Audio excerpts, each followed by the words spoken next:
后来，这个过年是送礼大月，屏东东港三宝之一的游戏节，本地讲惊受到疫情的影响，头家讲唔敢来叫伤济货，想袂到最近这个订单一直来，煞做袂赴卖大欠货。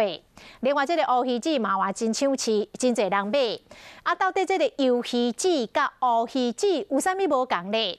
讲这个游鱼子的色水较暗沉，较会黏喙齿，一斤大约是12块。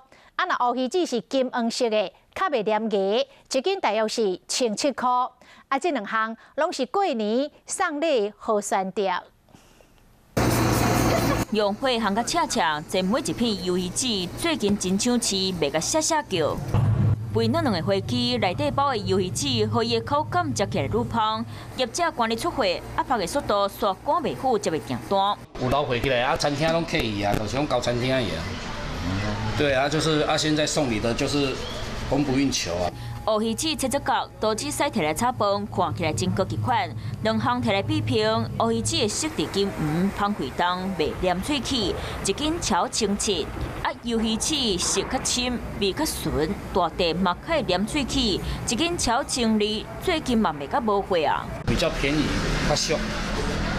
较俗啊！即摆送礼伊去看较大盘嘛，啊，乌鱼子对啊，乌鱼子它本身的单价就比较高。业者甲货拢销完啊，内销订单随伫变多，民众想要买，就爱斟酌找乌鱼子、鱿鱼子，嘛正做过年过节送礼好商品。